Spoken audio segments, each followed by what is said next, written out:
our next speaker today is Professor Enrique Fatas, who's a professor of economics at the Universidad Europea de Valencia and the director of the Behavioral Economic Institute in the same university. So thank you so much for joining us, Professor Fatas, and please go ahead. Thank you so much for this nice and generous introduction. Let's see if I get it right and I share. I'm going to talk for a while about the purpose, well, one of the many purposes of my stay here at the Institute, a great opportunity to interact with all of you. And the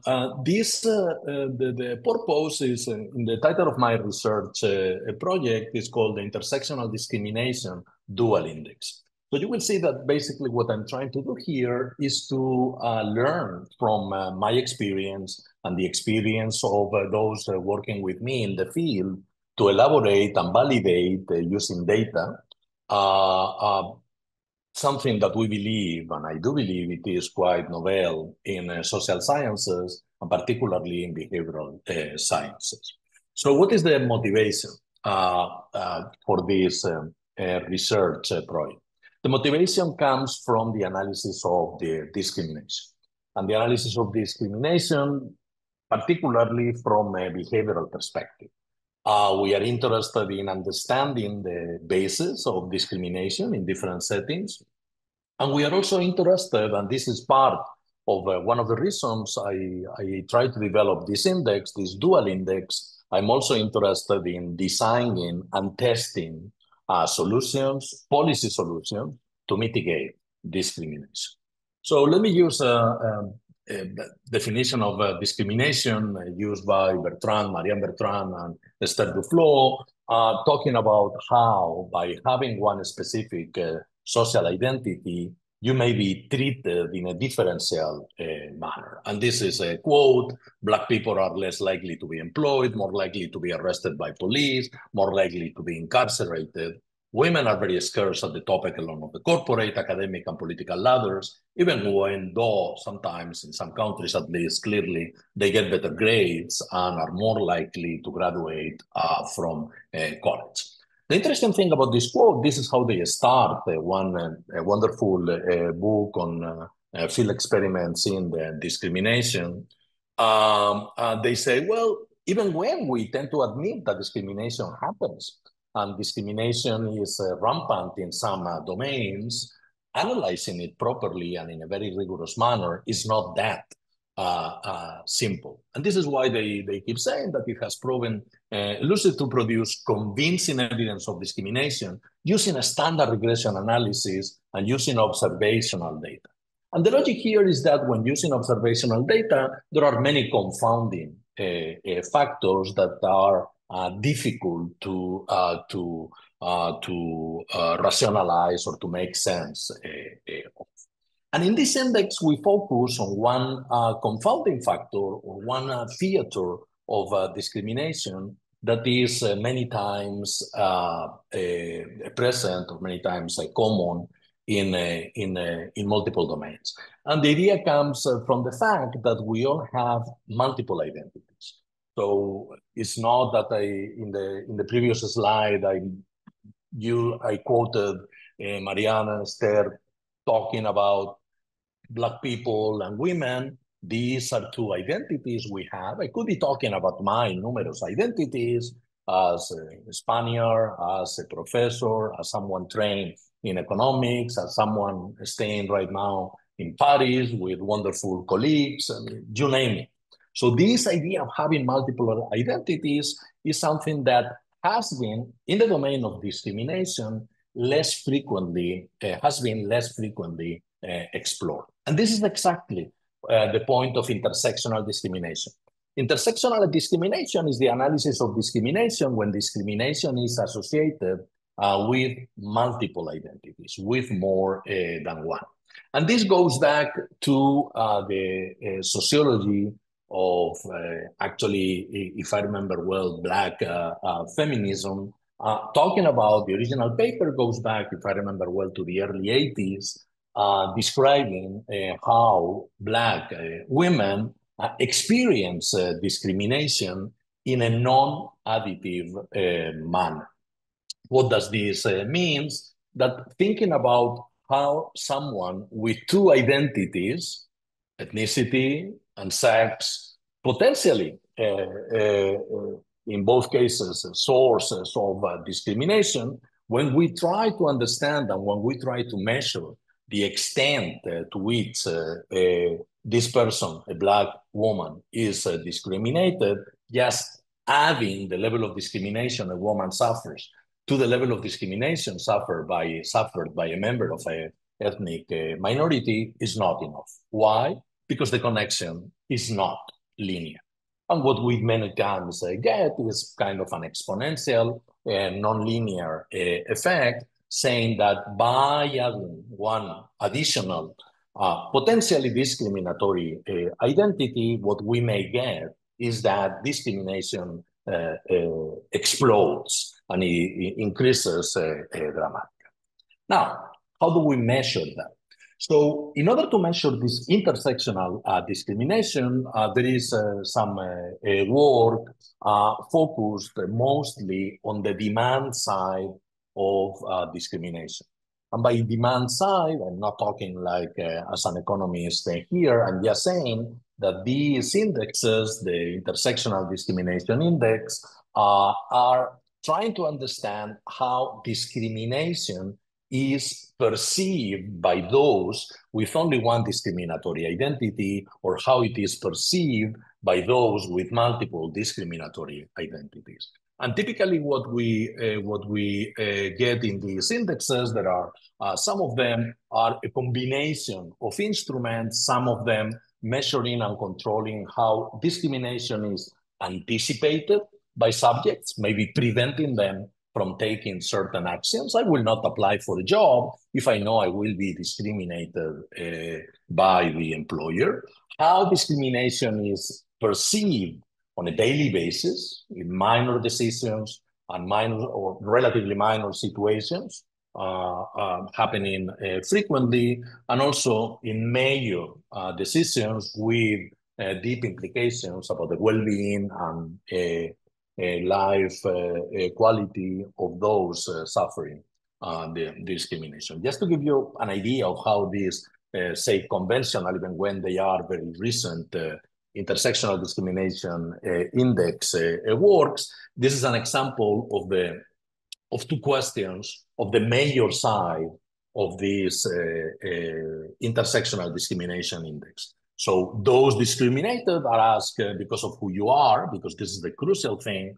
As a healthcare, this is a paper written on health care.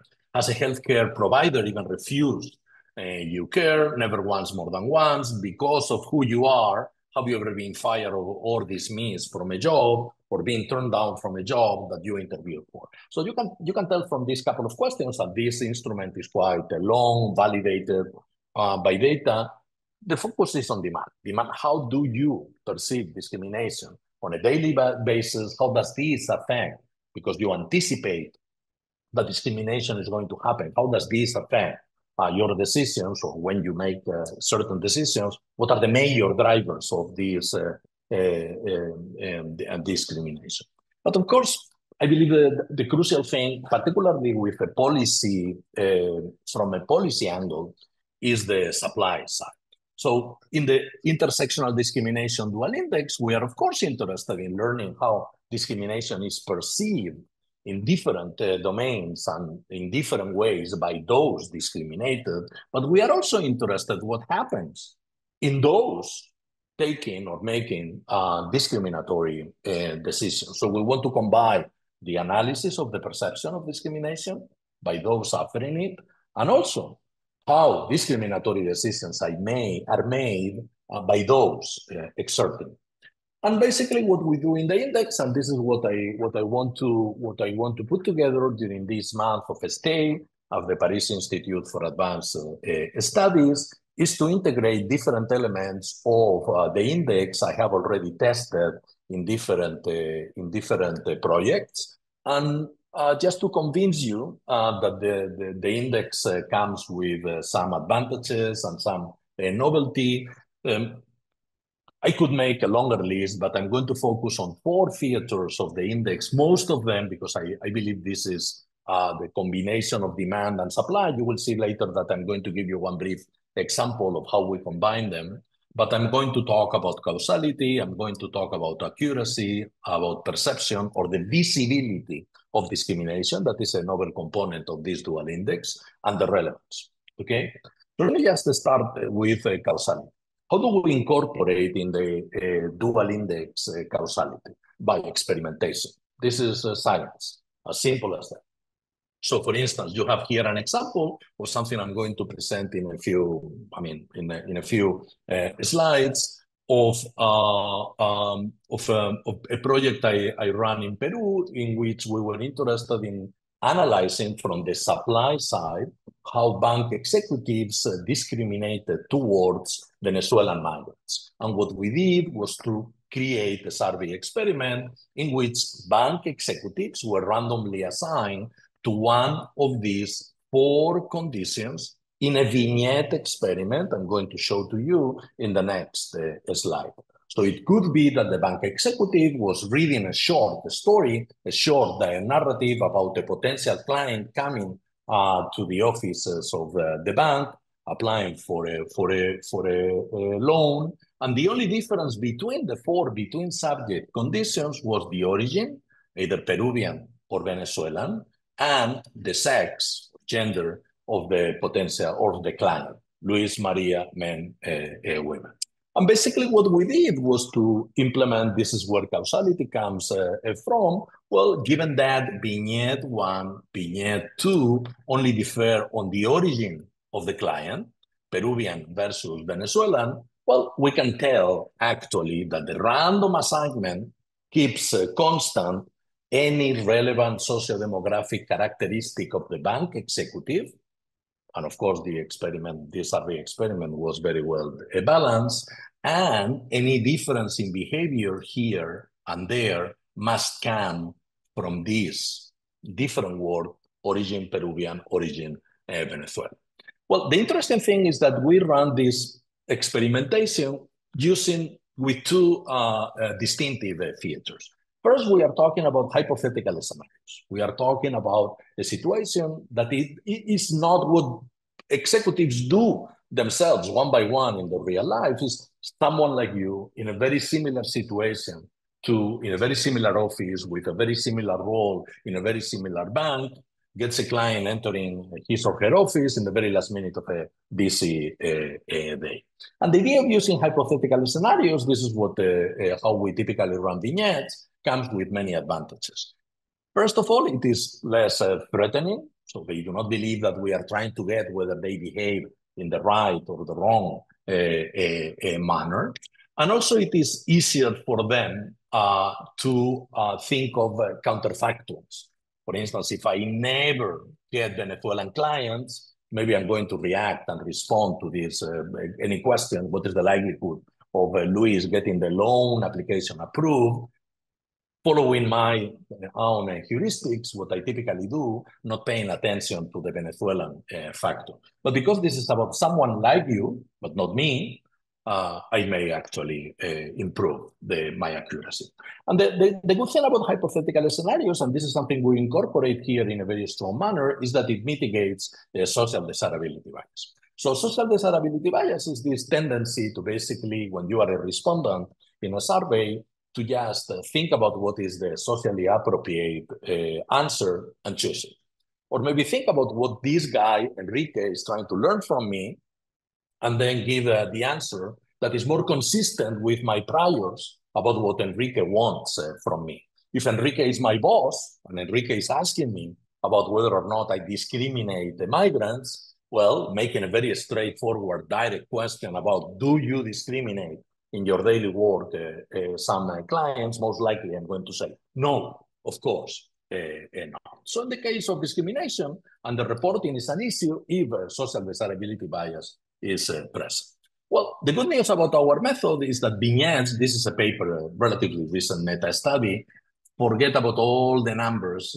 This is the vignette, and this is direct questions to respondents trying to see if they exhibit social desirability bias or not. What this meta-study tells us is that vignettes capture 14 times more the social desirability bias than direct methods. Because what they do here is to compare actual behavior with the self-reported answers in the survey. Well, the second, let me just go to the next slide. The second novelty of the index is that we use relative scales. For psychologists, probably like Patrick, this may sound like, well, of course, we know how relative scales work, but in economics, and particularly in the analysis of discrimination, typically the scales were used were absolute, in absolute terms, from 1 to 4, from 0 to 10, whatever. And for instance, this is a question we made in Ecuador recently with civil servants. Here we set a reference point, arbitrary, on the 0 to 10 scale, how much you trust an average Ecuadorian, someone like you.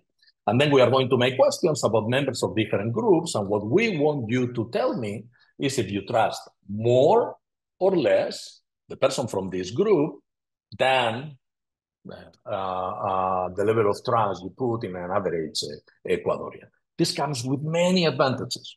The first of one is that you get less noise. People go for 5 because 5 is even more salient. We get rid of some noise. We can measure those above, those below, and also the intensity of the deviation.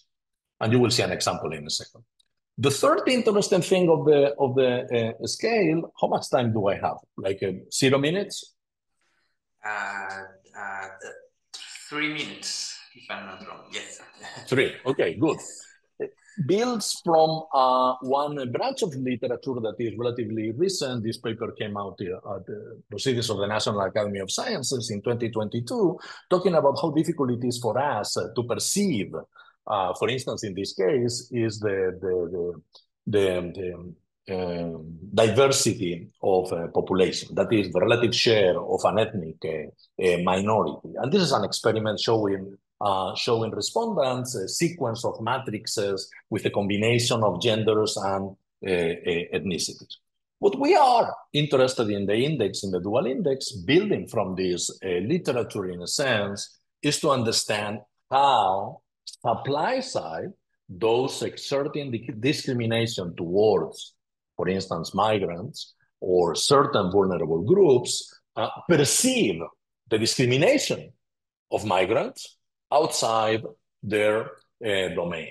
So, for instance, in the experiment we run with bank executives in Peru, well, how likely would you say that this person, Luis, Maria, Venezuelan, Peruvian, will suffer some lack of respect, will be treated with intolerance? The question was a little bit longer, even with insults, treated as someone who is not able to deliver or in an unfair manner. Because this is part of one vignette experiment, again, we can claim causality.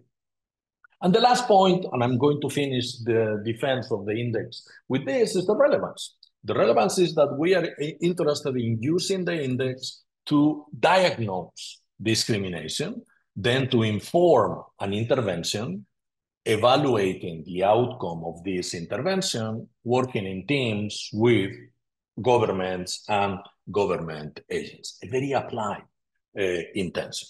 And we could say that in a sense, this idea kept or got the attention of decision makers, policy makers, because we run a variant of this index in a project looking to prevent discrimination in access to justice of vulnerable groups in Colombia, in collaboration with USAID.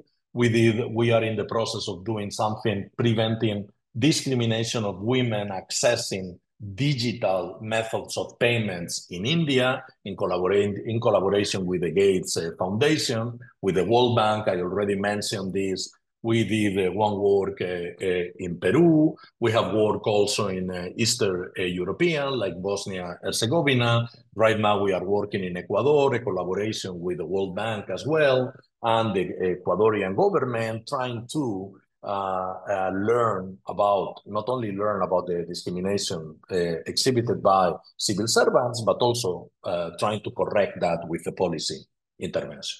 So to finish in 1 minute, if Paulius allows me to do that, let me show you some results. Of course, this could be theory, and I truly enjoy the presentation so far today, but we also have data. So let me show you a couple of pictures. One picture is what is the probability of several hundreds bank executives and only one bank absolutely representative of getting a loan approved at the bank if they are men, women, Peruvian, Venezuelan, the clients. Are Venezuelan men discriminated? Yes. Are Venezuelan women discriminated? Yes. And by no means this is linear. This is non-linear. So the index captures very well discrimination. The index captures very well with the relative scales mistrust. 70% of bank executives mistrust Venezuelan migrants, almost as most as they trust Congress members in Peru. Not a joke. It is true. The visibility, we have tested it in many domains, including Ecuador with civil servants, does not exist. We have documented that the index is very powerful in understanding blindness to discrimination. And some interventions, actually, in some interventions, for instance, in this one run in Colombia, trying to avoid the discrimination of vulnerable groups in their access to the judicial system. In this case, we control for 4 different identities: poverty, sexual orientation, non-hegemonic, ethnicity, and sex, men and women. It's very useful to actually, I'm not going to stop much here, to evaluate and assess the effectiveness of the intervention. So, summary, we are interested in a causal manner, increase the accuracy of tests describing discrimination to gain understanding. We have included the visibility module, and I will be very happy to discuss the details with you, and the policy relevance is maybe supported by the work done. And I'm going to leave it there. Wonderful. Thank you so much. Yes, we have time for questions. Paulus, maybe I could say something. Enrique, thank you so much.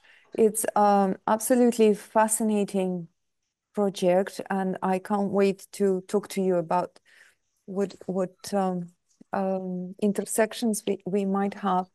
But I just dropped into the chat a source that has been really bothering me for a while, bothering in a good sense, which is a technique, a methodology to distill subjective data. For example, those that you ask of your participants in the survey, but ask them in stages so that, you know, how would you answer yourself? And then how do you think people you know would answer to it? Why do you think they would not answer, you know, completely truthfully? Or, you know, what are the factors hiding behind that question? So it's not just the kind of index type, you know, easy to go and calculate lecture question, but you sort of unfold it and make it a little bit more complicated. But apparently data deviate quite a lot from what they originally have been. I don't know if you looked at this. It's MIT lab, experimental lab on methodology, and it's been tried and tested in various settings, inclusive of, say, people's payments towards charities and how they report on them and things like that. But it just, I've never actually tried it myself, but to me it sounds like an excellent thing to double check the data. Thank you very much. I mean, I already downloaded the paper. I have it in front of me. I have not read it, honestly. Of course, there is a difference here. I mean, I don't say that what these papers suggest and what we do are not compatible. What we do is based on random assignments to different conditions. And I believe what this does, following what you said, is to use this scoring method to elicit if subjective data is more or less truthful.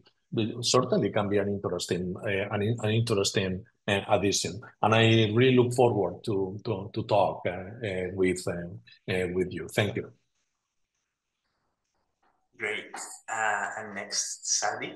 Thank you for connecting me. Thank you very much, Enrique. Well, Elena, it's funny because I think I was one of the subject actually naive from what you just showed. Drazen actually asked me to answer one of the questions. But so just one first comment. There is a very interesting thing that is called la zone muette, the mute zone. And you probably know about this to see what in social representations what people do not say. Pascal Moliner developed that and has techniques. But I was really interested in your system and in your because you're actually separating the various aspects that make us distant from the other. Right. And so one interesting thing, you could actually test very interesting stuff like questions like, is it that we are all the more different? We have prejudice increased when it's more different. Like, for example, do the men have more prejudice against Venezuelan women than, yes. I mean, Peruvian women against, yes? Yes, this is something we do. I mean, I didn't have time in 20 minutes, in 25, to talk about it, but I mean, we run several, in a systematic manner, we run heterogeneity effects, homophily, I mean, what you described, do women discriminate towards other women more or less than men? We control for contact, I mean, but that's part of, yes, this is, of course, something we do in the index. Let's talk about it. But I believe the interesting thing of the index, and this is my hope is that we can get a synthetic instrument by the end of the month, is that we do incorporate in our experience several sources of information. For instance, the one you described, different types of different groups of people may actually discriminate in different manners. Something we also do is to capture beliefs, not only about how they perceive others, the skills of others, or the willingness to commit, for instance, to a job or to good financial habits, but also, as Alina was mentioning, my expectations about what others like me, to understand the social norm, in empirical and normative manners, how do I perceive what others do, and how do I perceive what others believe is right to do in this situation, just to control for the effect of social norms. So what we have together is a very complex instrument with several sources of information. And then my hope is that by the end of the month, we'll be able to just make it a little bit shorter and a little bit more systematic. And sorry to continue, but you only have closed questions, or for example, do you ask why? Like, why wouldn't be trusted or something like that? That is a very interesting point. I don't believe, being honest, I don't believe much in the why questions. My experience is that particularly when you are making sensitive questions, people try to rationalize. We do include some questions. I would like to talk with you about this because, I mean, so far we have not integrated this part in the main, as a main component in the index, but it could be very, very interesting. Yeah. Thank you. Wonderful. Any other questions? Great. If not, thank you so much, Enrique, for your talk. Thank you.